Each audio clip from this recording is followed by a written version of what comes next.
নিত্যানন্দ জয়াদ্বৈত চন্দ্র জয় গৌর ভক্তবৃন্দ ভক্তগোষ্ঠী সহিত গৌরাঙ্গ জয় জয়।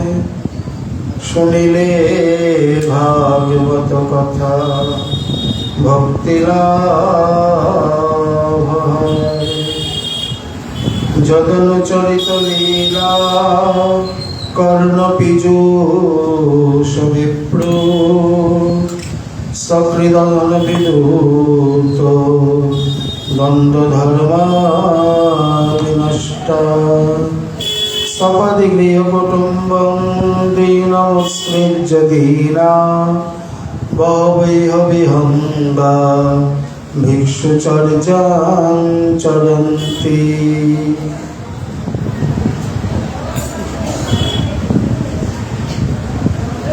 পরম কারুণিক শ্রী শ্রী কৃষ্ণদ্বৈপায়ন বেদব্যাস তদীয় অমর মহাগ্রন্থ শ্রী শ্রীমদ্ ভাগবত মহাপুরাণে দশম স্কন্ধে 47তম অধ্যায়ে শ্রী ভ্রমর গীত বর্ণন প্রসঙ্গে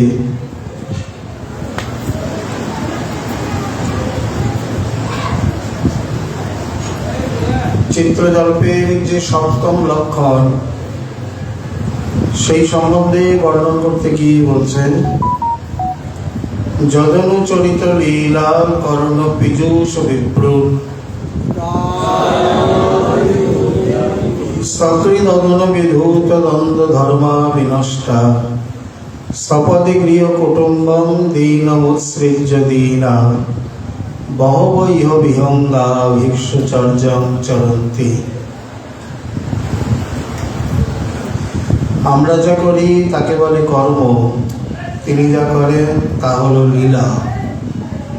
সেই লীলামৃত একবার এক বিন্দু কেউ যদি কর্ণচষকে পান করে তাহলে তার দ্বারা ঘর সংসার ইহ পরকাল দেহদৈহিক বিষয় সম্পন্ন করা কঠিন হয়ে পড়ে। তিনি সমস্ত কিছু পরিত্যাগ করে আমাদের এই দুঃখদ স্থান বৃন্দাবনে এসে উপস্থিত হয়। তাও কি সুখে থাকে? পাখির মতো জীবনযাপন করে আর কাল অতিবাহিত করতে থাকে। এই শ্লোকটি শ্লোক নয়, এটি শ্রীমতীর মানের উদ্গার নয়, ভ্রমর গীতের শ্রেষ্ঠতম শ্লোক এবং সম্পূর্ণ সাধক সমাজের প্রতি তার অহিতুক আশীর্বাদ, কৃপা আশীর্বাদ। তার মানে তিনি ব্যতিরেক ছলে কৃষ্ণ কথার মহিমা, কৃষ্ণ ভজনের মহিমা, গুণ, আকর্ষণ এবং তার পরিণতি ইত্যাদি সম্বন্ধে দিগদর্শন করে দিয়ে গেছেন।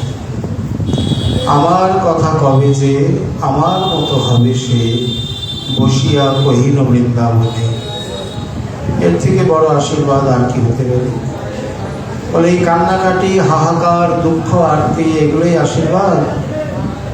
বলে আসলে বুঝলেই আশীর্বাদ, না বুঝলে সেখানে এগুলো দুঃখ কষ্ট বলেই মনে হয়। বৃন্দাবনের এই গরম, এই তীব্র চরম মহাপন্ন জলবায়ু সাধকের জন্য আশীর্বাদ। সে মনে করে আমি এখানেই থাকি, এখানেই ভালো। আর ভোগী সুখী সাধারণের জন্যে এখানে বলা উচিত নয়। অনেকেই এসছেন 1 মাসের টিকিট করে, অধিক মাস বৃন্দাবনে কাল যাপন করব, কিন্তু সপ্তাহখানেক থাকতে পেরেছেন বা হয়েছেন কিনা সন্দেহ, তার আগেই তৎকাল করে বিদায়। কারণ এত গরম, এই পরিবেশ, এই আবহাওয়া সহ্য করা যায় না। বাস্তবিক তাহলে যারা রয়েছে তারা কিভাবে রয়েছে? কিছুই নয়, মনের ব্যাপার। মনের অনুকূলতাই সুখ, মনের প্রতিকূলতাই দুঃখ। যদি মনকে মানিয়ে নেওয়া যায় তাহলে সর্বত্রই সুখ, আর মনকে না মানিয়ে নিতে পারলে স্বর্গে গিয়েও দুঃখ। যাই হোক, যদনুচরিত লীলা, এই লীলা বলতে যার এক বিন্দু পানে খাই যদি অন্ন পানে তবু ভক্তের দুর্বল জীবন। যথার্থ ভক্ত যতই অন্ন পান আদি করুক, এই লীলামৃত যদি পান না করেন, করতে পারেন, তবে কিভাবে পান করেন? বলে প্রতিদিন শ্রবণ কীর্তনের মাধ্যমে। সর্বত্র এই শ্রী ভাগবতে এবং শ্রী প্রভু আদি গোস্বামীগণ শ্রবণ কীর্তনকে খুবই প্রাধান্য দিয়েছেন। তার মানে এই নয় যে 10 জনের মধ্যে কি করতে হবে বা সভায় সমিতিতে করতে হবে। যে কোনো ভাবে, একাকী হোক, দুজনেই হোক, দুই বান্ধবী, দুই ইষ্টগোষ্ঠীতে হোক, শ্রবণ কীর্তন অবশ্য কর্তব্য। কারণ কথা না শুনলে তার প্রতি মমতা, আসক্তি, আকর্ষণ এগুলো জন্মায় না। এই জন্যে প্রতিদিন একটু একটু করে তার কথা শোনা, তার কথা বলা, তার কথা চিন্তা করা। বিশেষ করে শ্রবণ, কীর্তন এবং স্মরণ, এই ত্রিবিধ অঙ্গকে সব থেকে বেশি গুরুত্ব দেওয়া হয়েছে। তার কারণে একটাই, যার দ্বারা ইষ্টের চরণে গাঢ় অনুরাগ বা তীব্র আসক্তি দিন প্রতিদিন বর্ধমান হবে, জাত হবে। এই জন্যে এই অমৃত অনুক্ষণ সাধু মহান্ত মেঘগণ বিশ্বদানে করে বরিশন। কোন অমৃত? এই লীলামৃত। এই অমৃত অনুক্ষণ সাধু মহান্ত মেঘগণ বিশ্বদানে করে বরিশন। তাতে বলে প্রেম ফল, ভক্ত খায় নিরন্তর, তার শেষে জিয়ে জগজন। এই অমৃত বিশ্বদানে বর্ষণ করে কি হয়? বলে তাতে ফলে প্রেম ফল, যে পরম পুরুষার্থ, পঞ্চম পুরুষার্থ প্রেম বাহাদন, কৃষ্ণের মাধুর্য রস করায় আস্বাদন। ভক্ত খায় নিরন্তর, মানে যিনি চাষ করেছেন, চাষি, তিনি নিরন্তর সেই প্রেম ফল রস আস্বাদন করছেন। আর তার শেষে জিয়ে জগজন। তারপরে এই অধরামৃত ফেলার সদৃশ যা পড়ে থাকে, ভক্ত চাকর তাকে পান করে, তাকে গ্রহণ করে। ধ্রুব মহাশয় বলছেন, না আমি অন্য কিছু চাই না, আমাকে তোমার অমল, বিমল, নির্মল ভক্তগণের সৎসঙ্গ দান করো। তুমি এই প্রকার রসময়, রসময়ী সব রসিকেন্দ্র মৌলি সবই ঠিক, কিন্তু তোমার উপরে রয়েছে কঠিন আবরণ। যার দাঁতে জোর নেই, যার কাছে নিষ্পেষণ যন্ত্র নেই, সেই ক্ষুরস পান করবে কিভাবে? হ্যাঁ, কেউ যদি তাকে ক্ষুরস নির্গত করে দেয় তাহলে সে পান করতে পারে। তেমনি আমি ক্ষুদ্র বালক, আমার সাধ্য নেই তোমার থেকে রস নিষ্কাশন আস্বাদন করা, এই জন্য আমাকে সাধু সঙ্গ দাও। বলছেন, সত্যি তুমি দেখতে ভালো, কিন্তু বুদ্ধিতে বৃহস্পতি। ঠিকই তো, যেই জন কৃষ্ণ ভজে সে বড় চতুর। প্রকৃতপক্ষে শ্রী রাধারানী সেই কথাই, সেই আশীর্বাদই ঘুরিয়ে ফিরে আমাদের করছেন। এই লীলামৃত পান করবেন কিভাবে? মানে যেখানে লীলামৃত তৈরি হচ্ছে বা লীলামৃতের প্রচার প্রসার হয়েছে, সেখানে কি হবে? এই অধিক মাসের গুরুত্ব, এই গুরু পূর্ণিমার গুরুত্ব বৃন্দাবনে না আসলে কি করে বুঝবেন? ওই বঙ্গদেশাদিতে অন্যত্র অধিক মাসের কোন গুরুত্ব নেই।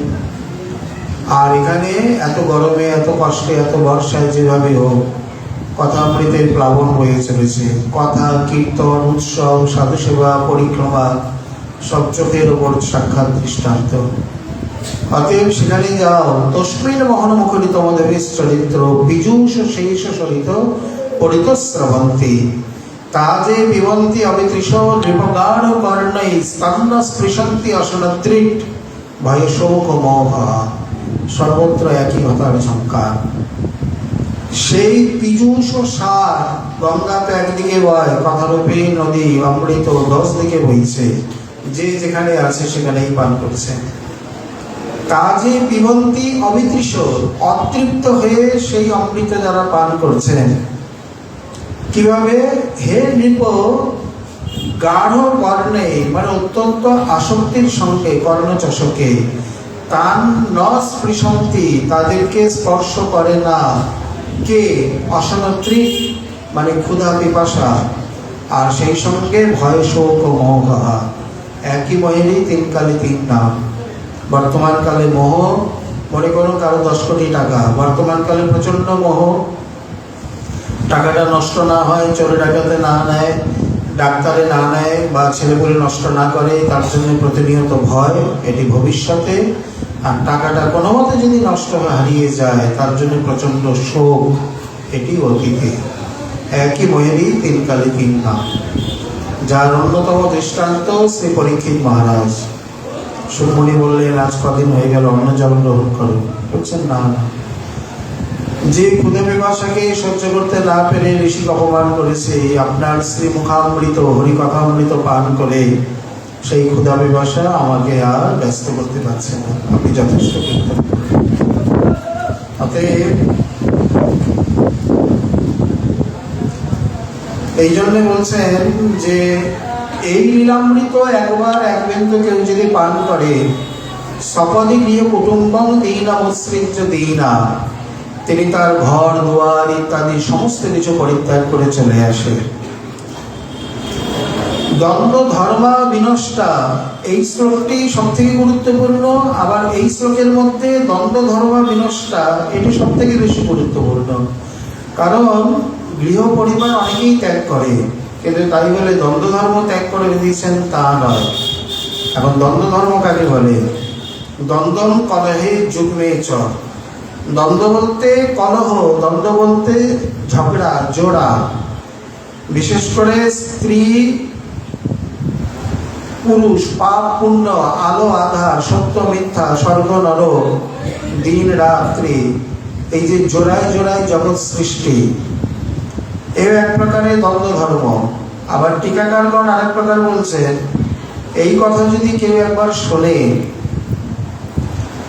যদি পুত্র শোনে পিতামাতার উপর শ্রদ্ধা ভক্তি হারায়, হারায় মানে শ্রদ্ধা ভক্তি নষ্ট হয়ে যায় না, বলে তাহলে তো যে কথা শুনলে পিতামাতার প্রতি শ্রদ্ধা নষ্ট হবে, সেই কথা শোনার কি দরকার? মানে তাদের প্রতি যে কর্তব্য বোধ, সেবা বোধ, সেটা শিথিল হয়ে যায়। শঙ্করাচার্য একই সন্তান, ছল করে মায়ের কাছ থেকে সন্ন্যাস নিলেন, তবু বেরিয়ে গেলেন। এদিকে শ্রীমৎ মহাপ্রভু, ইনিও জানেন দুঃখিনী মায়ের কেউ নেই, তথাপি মায়ের কাছ থেকে, স্ত্রীর কাছ থেকে ছল করে এই সন্ন্যাস নিয়ে বেরিয়ে গেলেন। এবং সরস্বতীর দ্বারা এমন একটা বাণী বলালেন, বললেন ঠিক আছে, সন্ন্যাস যখন নিয়েই নিয়েছো, বেশি দূরে যেতে হবে না, এখানে নীলাচলে থাকো, আমরা খবরও পাবো, আবার বেশি দূরেও হবে না। বললেন মাতৃ আজ্ঞা শিরোমণি। এদিকে লোকে দেখলো, বাহ, মহাপ্রভু কত মাতৃভক্ত শিরোমণি। এখন মহাপ্রভুর সামনে বললে তো মহাপ্রভুর দশারোপ হয়ে যাবে, তাহলে বলা কি উচিত? তবুও মহাপ্রভু কি কোনোদিন সচিমাকে এক গ্লাস জল দিয়েছেন? কোথাও তো উল্লেখ পাই না। অথচ মহাপ্রভুকে মাতৃভক্ত শিরোমণি বলা হয়। কি যে মায়ের সেবা করলো কে জানে, অথচ তাকে মাতৃভক্ত শিরোমণি বলে বর্ণনা করছেন। বলে সাক্ষাতে না করলেও তিনি তার খেয়াল রাখতেন, সেবা না করলেও করাতেন, সেবক ইত্যাদির ব্যবস্থা করে দিয়েছেন, তার প্রতি তার সজাগ দৃষ্টি ছিল। অতএব শ্রী শিবানন্দ বা দামোদর পণ্ডিত ইত্যাদি তার অন্যতম প্রমাণ। যাই হোক, পুত্র যদি শোনে পিতামাতার প্রতি আস্থা হারায়, পিতামাতা যদি শোনে সন্তানের প্রতি তার স্নেহ মমতা হারায়, নষ্ট হয়ে যায়। পতি শুনলে পত্নীর প্রতি আসক্তি দূরে যায়, পত্নী শুনলে পতিকে তখন পুতুল বলে মনে হয়, তখন মনে হয় উনি তো জগৎপতি, কার সেবা করছে, কোন ফটো, কোন চিত্রপটের সেবা করছে। ধনী শুনলে ধনের প্রতি আসক্তি, গৃহ শুনলে গৃহের প্রতি, গৃহমেধি তার গৃহ আসক্তির প্রতি, ব্যবসায় ইত্যাদি তার ব্যবসায়ীদের প্রতি। যে যেখানে যত বড় স্থৈর্য, লোভী, বদ্ধ, কামী, ক্রোধী,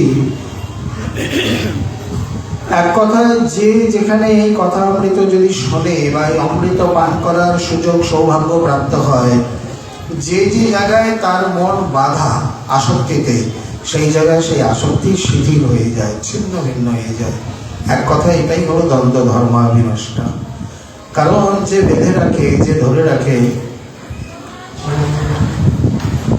আমরা সকলেই সাধন ভজন করি, কিন্তু আমাদের মূল নৌকা সেই যে বিশ্রাম ঘাটের সেই মাঝির কথা, গুজরাট থেকে ভক্ত এসছেন, তারা গোকুল চন্দ্রমাল দর্শন করবে, তাদের বাৎসল্য রসের উপাসনা। এখন আগে বুঝতে পারেননি, যাওয়ার সময় হয়ে গেছে, তখন শুনেছেন গোকুল চন্দ্রমা দেখলে না তোমরা চলে যাচ্ছেন। তাড়াতাড়ি সন্ধ্যার আগে আগে মাঝিকে বলছেন বিশ্রাম থাকে, গোকুল চন্দ্রমা দেখাতে পারবে? বলে হ্যাঁ, হাওয়াল গেও আর আয়ো, ব্যাট যাও। নৌকার ছয়ের মধ্যে বসেছে, সেও ভাঙের নেশার মধ্যে নৌকা দাঁড় বাইতে শুরু করেছে। ধীরে ধীরে সন্ধ্যা হতে হতে হয়েছে কি, চারিদিকে আলো জ্বলে উঠেছে। ভিতর থেকে বলছে, মাঝি ভাই আর কত দূর? এই তো হাওয়া লাগেও করতে করতে সারাটা রাত্রি নৌকা বাইরে ছলাৎ ছলাৎ খেলে। ওদিকে ব্রাহ্মমূর্তি যখন ধীরে ধীরে ফর্সা হচ্ছে, তাকিয়ে দেখছেন সেই প্রকারই মন্দির ইত্যাদি। তখন তার ভাঙির নেশাটা একটু কমেছে। জিজ্ঞাসা করছে, ভাই এই জায়গার নাম কি? বলে বিশ্রাম তীর্থ। বিশ্রাম তীর্থ? কাল সন্ধ্যা থেকে নৌকা বাইছে, এখনো বিশ্রাম তীর্থ? তারাও বাইরে বেরিয়ে এসছে, দেখছে বিশ্রাম ঘাটি। তো নৌকার থেকে নেমে ভালো করে লক্ষ্য করলেন যে খুঁটিটা পোতা থাকে, খোঁটাটা তুলতে ভুল হয়ে গেছে। খোঁটার জায়গায় খোঁটা রয়ে গেছে। সারাটা রাত্রি নৌকা বেয়েছে, নৌকা দুলেছে, হেলেছে, জলের শব্দ হয়েছে, কিন্তু 1 ইঞ্চিও কোথাও যায়নি। এটা সেই ভাঙের নেশার মাঝি নয়, এটা আমাদের। আমরা সাধন ভজন সবই করছি, কিন্তু আমাদের আসক্তির খুঁটিটা খোলা হয়নি। আসক্তির খুঁটিটা ওই যেখানকার সেখানেই বাধা আছে। কারো স্ত্রীর প্রতি, কারোর পত্রের প্রতি, কারোর পতির প্রতি, কারো বা খাওয়া দাওয়া, কারোর বাজানা, কারোর নিদ্রা, কারোর ব্যসন, কারোর মদ্য, কারোর অভিহান, মানে ভাঙ গাজা, যার যেখানে মন বাধা, যে যেখানে বাধা পড়ে রয়েছে সেইখানেই বাধা হয়ে রয়েছে। বলে বাবা তাহলে ব্রহ্মগীতা শুনবো না। বলে কেন? কাল থেকে আর গাজার দাম দিতে পারবে না, দরকার নেই। বাস্তবিক যিনি যেখানে, যার মন বাধা, যেখানে আসক্ত হয়ে আছে, এই গীতে আরেকটি মহিমা বলবেন আগে, মানে একাদশ স্কন্ধেতে যে ভিক্ষুগীতের ধর্ম মহিমাও দগ্ধ ধর্ম বিনষ্ট। যে ভিক্ষুগীতের বক্তা স্বয়ং ভগবান তারকানাথ, উদ্ধব হচ্ছে তার শ্রোতা, এইখানেও উদ্ধব শ্রোতা। আর যে ভিক্ষুগীতের অন্তিম শ্লোক উচ্চারণ করে মহাপ্রভু কাটোয়াতে সন্ন্যাস নিয়েছেন, যেমন তেমন গীত নয়। কিন্তু ভিক্ষুগীত দ্বন্দ্ব ধর্ম নষ্ট করলেও ভিক্ষুগীত হচ্ছে তত্ত্ব প্রধান, আর ভ্রমর গীত হচ্ছে লীলা প্রধান। ভিক্ষুগীতের বক্তা স্বয়ং শ্রী দ্বারকানাথ, আর ভ্রমর গীতের বক্ত্রী স্বয়ং ভানুনন্দিনী। তার থেকে বক্তৃ জগতে কি আছে? অতএব তার মহিমা তো সর্বোপরি হবেই। তত্ত্বও রয়েছে, লীলাও রয়েছে। সর্বোপরি তার দিব্যোন্মাদ ভাব এই গীতের মধ্যে মিশ্রিত, এই গীতের মধ্যেই নিহিত হয়ে আছে চিত্তজল্প রূপে। এটি আর কোথায় আছে? কোন গীতে আছে? অতএব এই গীতের কোনো তুলনা হয় না। যাই হোক, সপদে গৃহ কুটুম্বং দীনাম উৎসৃজ্য দীনা, তারা এই প্রকার। শুধু তাই নয়, চক্রবর্তীবাদ খুব সুন্দর একটা কথা বলেছেন, মৃত্যবে কুশবারী সংযোগন সম্প্রদায় ইত্যর্থ। তখন তারা করে কি, নিজের একমাত্র পিতামাতা বা কেউ নেই, একটি মাত্র সন্তান, কুশবারী সংযোগে, যেমন শ্রাদ্ধকালে যে পিণ্ডাদি করে সেইগুলো দিয়েই তারা তাদেরকে দুঃখের মুখে এই প্রকার জলাঞ্জলি দিয়ে আমাদের দুঃখদ স্থান বৃন্দাবনে চলে আসে। তার মানে তাকে ধরে রাখতে পারে জগতে এমন কোনো বন্ধন, আসক্তি বা কিছুই নেই। সব থেকে বড় বন্ধন বা বড় আসক্তি, বিশেষ করে দ্বন্দ্ব ধর্ম ইত্যাদি নষ্ট করে দেয় এই গীত। আমাদের দুঃখদ বৃন্দাবনে এসে তারপরেও কি স্থির থাকে? এক এক বৃক্ষতলে এক এক রাত্রি বাস, কবু চানা চরবন, কবু উপবাস। তাদের সুখ নেই। বহবৈহ বিহঙ্গা, ছোটখাটো পাখি নয়, বড় বড় হংসের মতো, পরম হংসের মতো জীবনযাপন করে। তার মানে এখানে শ্রীমতী রাধারানী বলছেন, পরিষ্কার বলে দিলেন, আমাদের এই লীলা কথা, মানে তার লীলা কথা বলতে উনিও তো তার সঙ্গে যুক্তই, ওনাকে বাদ দিয়ে তো নয়। কেবল কৃষ্ণ ভজন তো আমাদের নয়, শ্রীকৃষ্ণ বা রাধাকৃষ্ণের ভজন। স্ত্রিয়া রাধয়া সহ লিঙ্গিত পরিরম্বিত যশ শ্রীকৃষ্ণ। অতএব সেই রাধা কৃষ্ণের কথা শুনে তখন তার যেমন তেমন থাকে না, তারা পরমহংস পদবীকে লাভ করে থাকে। আর শ্রীমদ্ ভাগবত কি? ইতি শ্রীমদ্ ভাগবতে পরমহংস সংহিতায়াম দশম স্কন্ধে রাসক্রিয়ার তৈশ্রীষ্ঠাধ্যায়। সর্বত্র ভাগবতের পরিচয় কি? ভাগবত পরমহংস সংহিতা, সপ্তম সংহিতা। তাহলে আমি তো পরমহংস নই, তাহলে আমি ভাগবতের অর্থ আদি পরিষ্কার বুঝতে পারবো? আমার লাভ হবে? বলে নিজেই বুঝে নেই আমি কোন স্তরে আছি যে ভাগবত আমার লাভ হবে। বাস্তবিক আজ পর্যন্ত ব্যাস তুমি অনেক কিছু করেছো, আমি তোমাকে চতুশ্লোকি দিচ্ছি, তুমি তো বিপলি কুলু, তুমি এমন একটি সপ্তম সংহিতা রচনা করো যেখানে পরমহংস বাণী এসে রমিতে হবে, যেখানে কাকতীর্থ হবে না। অতএব শ্রীমদ্ ভাগবত পরমহংস সংহিতা, পরমহংস বাণীর জন্যে। আর সেই পরমহংস পদবী লাভ হবে কিভাবে? এখানে ভগবদ্গীতে রাধারানী অনায়াসে বলে দিলেন, কর্ণ পীযূষ বিপ্রট, এই লীলামৃত পান করো, তাহলেই হবে। এখানে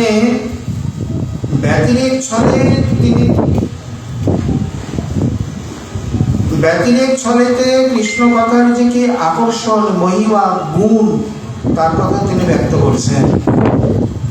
এগুলো কথা বলার ভঙ্গি। যেমন শ্রী রূপ গোস্বামী ভক্তি রসামৃত সিন্ধুতে বলছেন, ভাই তুমি মানে শ্রীমূর্তি সেবনে আর কি বলছেন, ভাই তুমি কোথায় থাকো? মানে আমি বঙ্গদেশা দিতে থাকি, সেখানে ভদ্রেশ্বর। তুমি ভক্ত? বলে হ্যাঁ। ও খবরদার, তোমার একটা কথা বলে রাখি, তুমি আর কোথাও যাও, তুমি কোনোদিন বৃন্দাবন যাবে না। কেন? না, বৃন্দাবন যাওয়াটা তোমার পক্ষে ঠিক হবে না, তোমার ঘর বাড়ি গৃহস্থালী আছে না? ছেলেগুলি বলে হ্যাঁ। তাহলে খবরদারই যাবে না। না, আমাদের যে বৃন্দাবন যাওয়ার সব অনুষ্ঠান হয়ে মানে সূচি হয়ে গেছে, টিকিট হয়ে গেছে। ও বৃন্দাবন যাওয়া মনস্থির করেছো? আচ্ছা, যদি বা বৃন্দাবন যাও তা অন্য জায়গায় ঘুরবে, খবরদার কেশিঘাটে যাবে না। কেন? না, কেশিঘাটে গেলে বড় বিপদ হবে, ওটা বিপদের স্থান। কেন? কেশিঘাটে কি আছে? কেশিঘাটে কি তোমার মন যেতে চাইছে? না, আপনি বলছেন। আচ্ছা, যদি কেশিঘাটে যাও তো খবরদার গোবিন্দস্থলীতে যাবে না। কেন? না, ওখানে মস্ত বড় বিপদ লুকিয়ে আছে, তোমার ঘর সংসার মাথায় উঠবে, লাটে উঠবে একবারে। কেন? যদিও বা গোবিন্দস্থলীতে যাও, খবরদার ওই হরিতনু, ওই অনর্থের আধার গোবিন্দকে কদাপি দেখবে না। যেটা যদি বলা হয় দেখবে না, করবে না, তার প্রতি আরো কৌতূহল বাড়ে বেশি। তার মানে এগুলো বলার ভঙ্গি। খবরদার অন্য কোথাও না গেলে তার মনের মধ্যে এমন খটকা বাঁধিয়ে দিয়েছে, সে আগে গিয়ে এই কেশিঘাটে গিয়ে গোবিন্দকে দর্শন করবে। তার মানে কি? স্মেরাং ভঙ্গিত্রয় পরিচিতাং সাচি বিস্তীর্ণ দৃষ্টিম বংশীর নাস্তা ধরো কেশলায়া মুজ্জ্বলাং চন্দ্রকেন গোবিন্দাক্ষং হরিতনমিত কেশিকীর্ত উপকণ্ঠে মা প্রেক্ষিষ্টস্তব যদি সখে বন্ধু সঙ্গে অস্থিরঙ্গ। যদি তোমার ঘর সংসার বন্ধু সঙ্গে রঙ্গ ইত্যাদি থেকে থাকে, তাহলে হে সখে কদাপি মা প্রেক্ষিষ্টা, তুমি কেশিতীর্থ উপকণ্ঠে হরিতনু শ্রী গোবিন্দকে কদাপি দেখবে না। কারণ সাচ স্মেরাং ভঙ্গিত্রয়ং সাচ বিস্তীর্ণ দৃষ্টিম, এই প্রকার ঈশ্বর হাস্যযুক্ত আয়তন নয়নে, যিনি কমল নয়নে সেখানে অবস্থান করছেন, আর বংশীর ন্যস্ত অধর কিশোরয় উজ্জ্বলাং চন্দ্রকেন, অধর কিশোরয় রয়েছে সেই অনর্থের মূলাধার মুরলীটি। বন্ধু সঙ্গে রঙ্গ যদি থাকে ভাই, এখানে মহাজন বলছেন যদি তোমার বন্ধুর সঙ্গে রঙ্গ থাকে তবে তুমি যেও নাকো কেশিতীর্থ উপকণ্ঠে গোবিন্দ সকাশ। বন্ধু সঙ্গে থাকে যদি তব রঙ্গ পরিহাস বা রঙ্গ আস। বলে কেন? অধর মূলেতে তার এই যে অনর্থের মূলাধার, অধরে মুরলী তার, যেবা শোনে তার ভাই হয় ভারী সর্বনাশ। যেও না গো কব ভাই কেশী তীর্থ উপকণ্ঠে। তার কারণ একবার যদি তুমি গিয়ে সেই কেশী তীর্থে হরিতনু মানে শ্রী গোবিন্দকে দর্শন করো, তাহলে তোমার সর্বনাশ হয়ে যাবে। অতএব এই বাসি তো নয়, তার বাসিযুক্ত যে হাসি, সে হাসি নয়, গলার হাসি। যে শুনেছে, যে দেখেছে, সেই মরেছে। এ সকল কথার বক্তব্যের একটাই উদ্দেশ্য, একটাই তাৎপর্য, তাড়াতাড়ি এখনই গিয়ে দর্শন করো। এখন এখানে একটা প্রশ্ন জাগে, আপনি যে বলছেন এক বিন্দু লীলামৃত পান করলে সে ঘর সংসার করতে পারে না, আমাদের দুঃখদ বৃন্দাবনে চলে আসে। কিন্তু আমরা তো তারপরেও বৃন্দাবনে আসছি, বাড়ি যাচ্ছি, ঘর সংসার করছি, তাহলে কই আমাদের তো কোনো অসুবিধা হচ্ছে না? বলে প্রকৃতপক্ষেই যদি লীলামৃত পান করে থাকো তাহলে পারবে না। ঘর সংসার আবার হচ্ছে মানে এখনো যথাযথ লীলামৃত পান হয়নি। আর পান করার পরেও যে ঘর সংসার দেখা যাচ্ছে, সেটি তার শেষ ভাগ জানতে হবে। পাখাটা বন্ধ হয়ে গেল, তারপরে 2-4 বার ঘুরে এটা বন্ধ হয়ে গেছে, এটা এখনই চলে যাবে। তেমনি গাছের পাতাটা হলুদ হয়ে গেছে, এই আজ পড়ে কি, আজ ঝরে কি, কাল ঝরে। অতএব এই সংসার তার সংসার নয়, এখানে সেই সংসার তার করেই যাবে। চক্রবর্তীবাদ লিখছেন, তেন তৎকথায়া বহুমৎসন্তিকাম মহাদুস্তর বীজ চূর্ণত্বম কথাবাচকস্য সাধু বেশাচ্ছন্ন মহাঘাতকত্বম। একেবারে পাঠকের ষষ্ঠ পুজো করে দিয়েছেন। এখানে বর্ণন ভঙ্গিতে তিনি বলছেন, শ্রী চক্রবর্তীবাদ টিকায় লিখছেন, তার কথা যেন বহু মিশ্রিত ধূস্তরী বীজ চূর্ণ, মানে ধুতরার বীজ। কাউকে যদি পাগল করতে হয়, ধুতরার ফল বা ধুতরার বীজ খাই দিলে সে পাগল হয়ে যাবে। খবরদার, তাই বলে প্রয়োগ করতে যাবেন না। এখানে চক্রবর্তীবাদ বলছেন, পাঠকেরা, কথাবাচকেরা ব্যাসাসনা দিতে বসে যখন তার এই সমস্ত কথা, লীলামৃত, এইগুলো বিভিন্নভাবে কীর্তন করে, বলে ওগুলো কথা নয়, ওগুলো ধুতরার বীজ। চক্রবর্তীবাদ নিজেই বলছেন, নিজেই ভাগবতের টিকাটা, নিজেই একজন বক্তা, নিজেই বলছেন তার কথা কথা নয়, ধুতরার বীজ। বলে কেন? ধুতরার বীজকে কেউ যদি খুব সুন্দর করে মিশ্রিতে চূর্ণ মানে মাখিয়ে ভালো করে মিশ্রির মধ্যে রেখে তারপর খেতে দেয়, এখন ওপরে মিষ্টি মিষ্টি লাগবে, সে পাওয়ার সঙ্গে সঙ্গে মুখে দেবে, আর মিষ্টির সঙ্গে ধুতরা বীজটাও খেয়ে নেবে। একটু মিষ্টিটা কতক্ষণ ওপরে অংশ দেবে। ধুতরার বীজটা যখন ভিতরে যাবে, তখন তো ধীরে ধীরে তাকে পাগল করে তুলবে।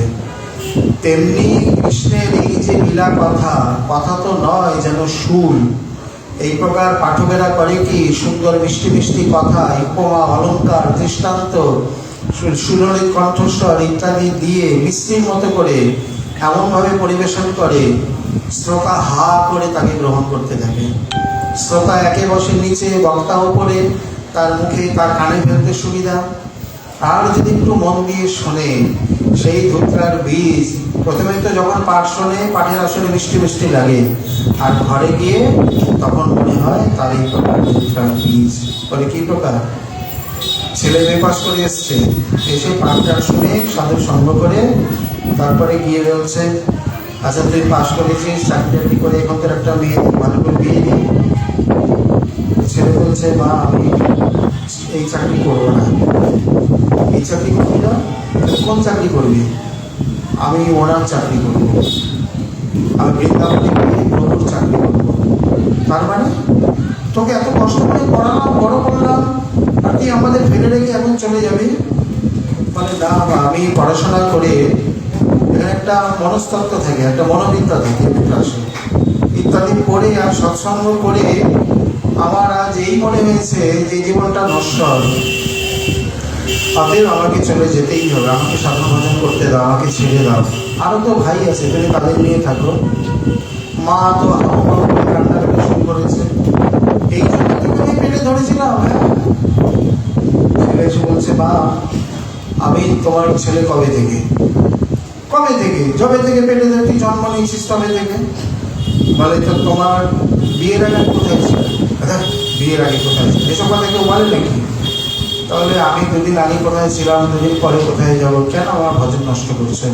তুমি নিজেও করছো না, আমাকেও করতে দিচ্ছ না। হয় তুমি করো, নয় আমাকে ভজন করতে দেবো। ধন্যবাদ প্রণাম করে চরণ ধুলি নিয়ে, বাবা কোথায় যাচ্ছি? বৃন্দাবনে যাচ্ছি, তুমি আমার কিছু নিয়ে এসো, চেষ্টা করো। বাস্তবে যেমন খাওয়া খাইয়েছে, এখন তো ছেলে পারবো ঘর সংসার সম্ভব চলে আসে। শ্রীবাসনের একজন মহাপুরুষ ছিলেন উত্তর ভারতে। একদিন খেতে গিয়ে মা বাবা নেই, ভাই বউর কাছেই থাকে, বৌদির কাছে। বৌদি বলছেন, এই জমিতে জল দেওয়া হলো, এই জমিতে চালিয়ে দেয়। এখন দেখছেন এই জমিতে অনেক পিপিলিকা ওই জমিতে দিয়ে হয়তো গিয়ে উঠেছে, এখন ওইদিকে জল চালালে এতগুলো প্রাণী মারা যাবে, মেশিন বন্ধ করে দিয়েছে। গিয়ে বলছে, জল দিলে না?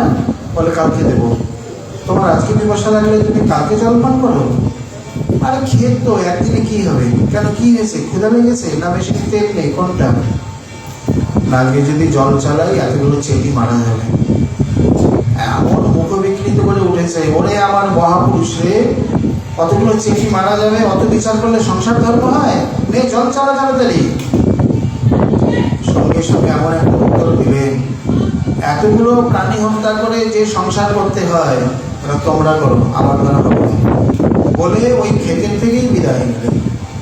বৌদি ভাবছেন, কি বললাম, একটা কথায় একবারে ঘর ছেড়ে চলে গেল। বাস্তবিক এগুলো অমৃত নয়, এই কথা অমৃত নয়, এ ধূত্রার বীজ। পাঠকেরা করে কি, সুন্দর মিষ্টি মিষ্টি কথারূপী মিষ্টির দ্বারা তাকে আবরিত করে। আর সাধু বেশাচ্ছন্ন মহাঘাতকত্ব, তারা সাধু বেশে সমাজের মহাঘাতক, সমাজকে ক্ষতি করছে। যারা ঘর সংসার করবে, বাস্তবিক যারা ঘর পোড়া, তারা কোনোদিন ঘর বসাতে জানে না। জগতে ব্রহ্মা এবং নারদ দুই চরম ব্যক্তিত্ব। ব্রহ্মা আজ পর্যন্ত যাকে উপদেশ করেছেন, নিজের পুত্র আদি খালি সৃষ্টি করো। আর নারদ যাকে যাকে উপদেশ করেছে, এটা মরবি, আমার বাবা বলেছিল, আমি যাইনি, যা এখান থেকে গিয়ে ভজন কর। দক্ষের 11,000 পুত্রকে সাধন ভজনে পাঠিয়ে দিল। ব্রহ্মা কোনোদিন কাউকে সাধন ভজন করতে বলে না, আর নারদ কোনোদিন কাউকে ঘর সংসারে পাঠায় না, সাধু ভজন কর, ভগবানের চরণে যায়। বাস্তবিক যে ঘর পোড়া, সে কোনোদিন কারো ঘর বসাতে পারে না। আপনারা কোনো গৌরাঙ্গদাস বাবার কথা শুনলেন না? তার আগের নাম হচ্ছে ধীরেন্দ্রনাথ চক্রবর্তী, খুব সুন্দর জীবনী। তার বাবা ভূপেন্দ্রনাথ বড় মস্ত বড় জমিদার এবং উকিল, কলকাতার উকিল, খুব সম্পন্ন পরিবার। ছেলে পাশ করেছে দার্জিলিং থেকে, ব্রিটিশ আমলে পড়াশোনা করিয়েছে। ছেলে বড় হয়েছে, এখন বিয়ের সম্বন্ধ। তিনি তো জানে না। বৈঠকখানায় এসে বসছে, এমন সময় মেয়ের বাবা এসে উপস্থিত। সুন্দর দামি ধুতি, পাঞ্জাবি, সোনার চেন, ঘড়ি, তার মধ্যে হাতে আংটি, এক প্রকার লাঠি, গায়ে থেকে একটা জমিদার গন্ধ। এবার তার সঙ্গে যখন দেখা হয়েছে, তার বিয়ের প্রস্তাব নিয়ে এসছেন, কথাবার্তা হয়ে গেছে, আবার কোন কারণে যেন এসছে। ভগবান ইচ্ছায় ধীরেনের সঙ্গেই দেখা, তখন তার গৌরাঙ্গ দাস নাম হয়নি। ইনি গিয়ে বলছেন, হন্তদন্ত হয়ে যাচ্ছে, ওনাকে দেখিয়ে বলছেন, ভূপেনবাবু আছে? উনি বলছে, কেন? না, ওনার ছোট ছেলের সঙ্গে আমার মেয়ের বিয়ে ঠিক হয়েছে। উনি ছোট ছেলে, শুনে বাবা বলছে, বাবা আমার বিয়ে ঠিক করেছে, আমাকে বলেনি। তখন বলছে, কবে? বলে, এই তো কয়েকদিন আগে কথাবার্তা হয়ে গেছে, আর একটু পাকা কথা বলতে এসছি। বলে, বিয়ে হবে না। বলে, কেন? বলে, ছোট ছেলে মারা গেছে। মারা গেছে মানে? এই তো দুদিন আগে কথা হলো। কবে মারা গেল?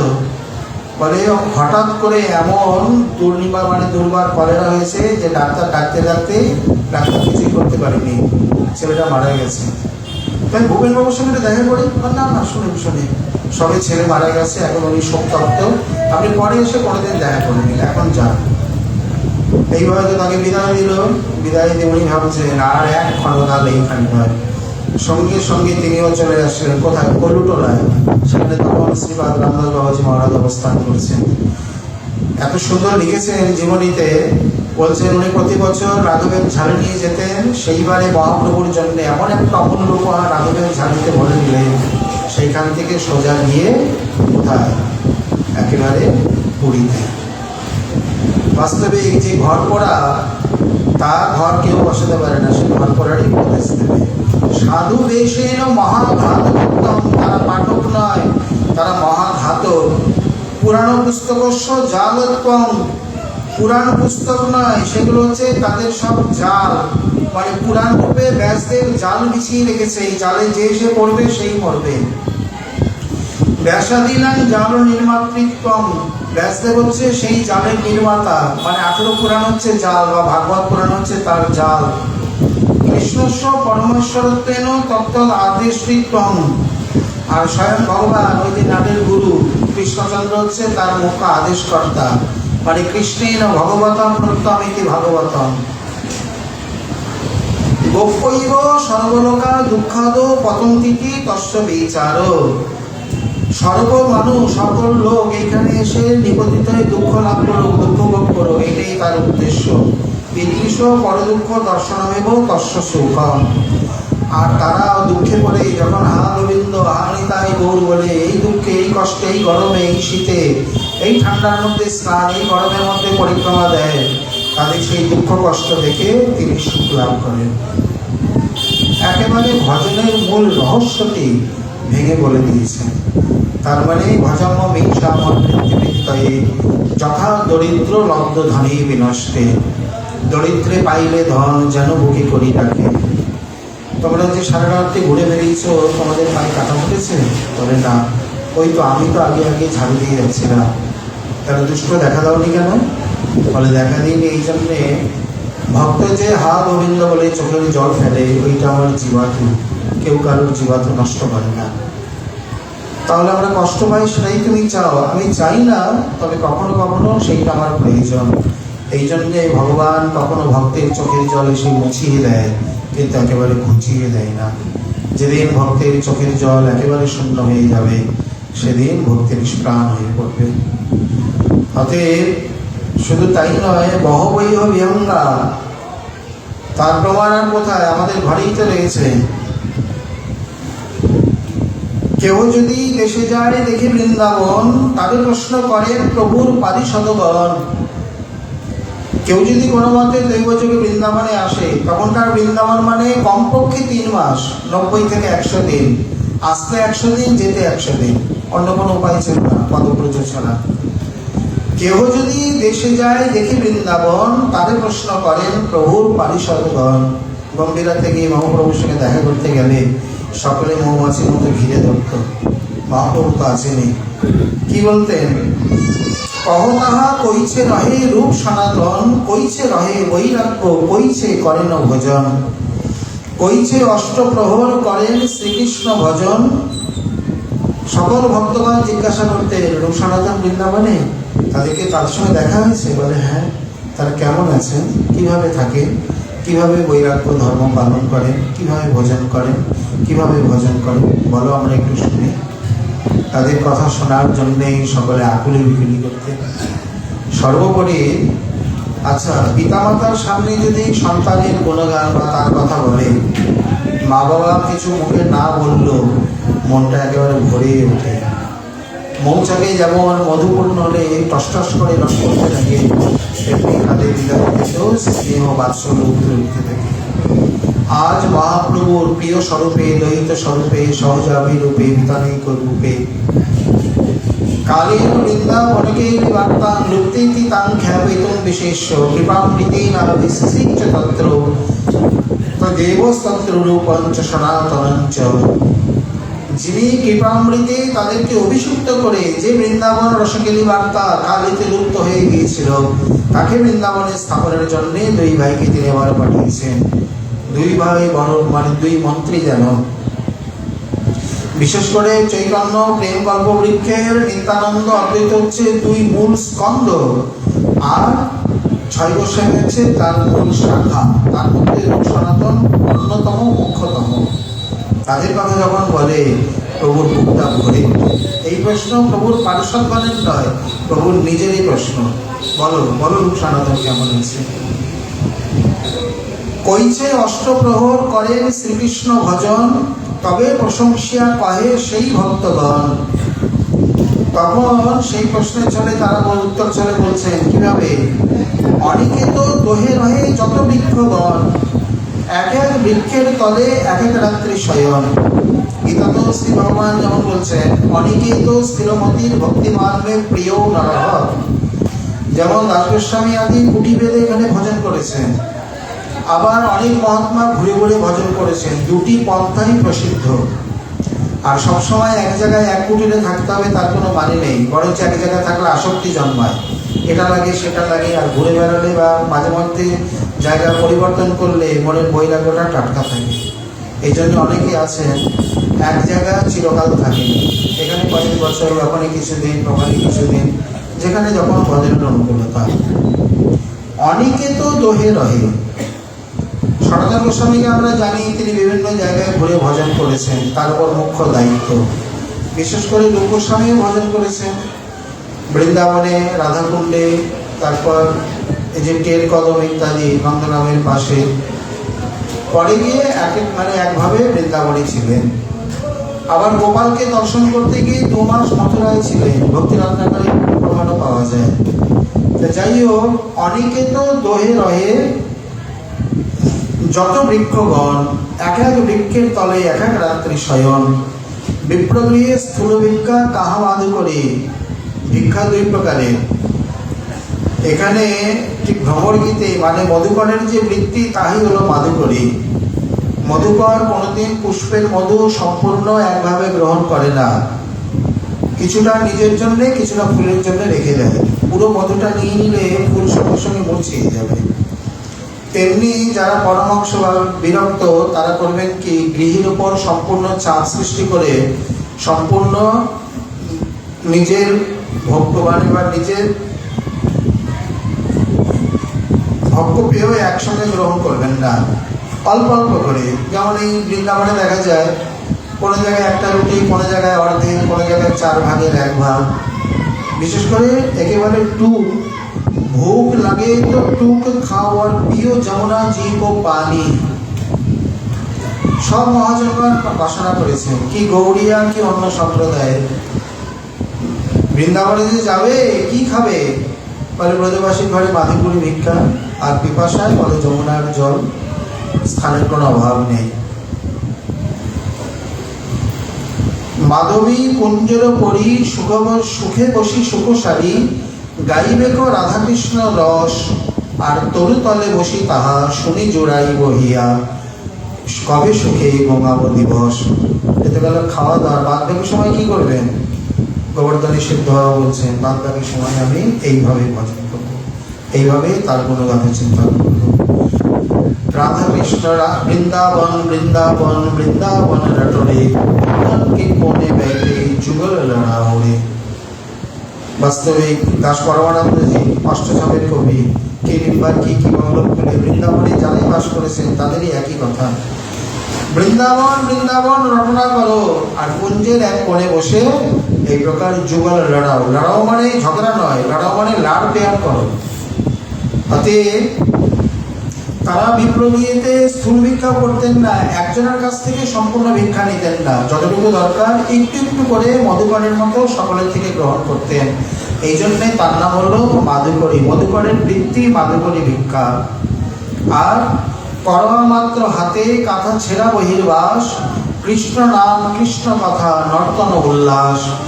কোথায় অর্থমন্ত্রী প্রধানমন্ত্রী আর আজ ভিক্ষা করে খাচ্ছে। হাতে কি? হাতে করুয়া ছেঁড়া কাঁথা বহির্বাস, সেই সঙ্গে শুষ্ক রুটি চানা চিবায়। বিপ্রবী স্থূল ভিক্ষা কাহ মাধু করি, শুষ্ক রুটি চানা চিবায় ভোগ করি হরি। আর এই প্রকার নেড়া মাথা ছেঁড়া গাথা, মুখে কৃষ্ণ গুণগাথা।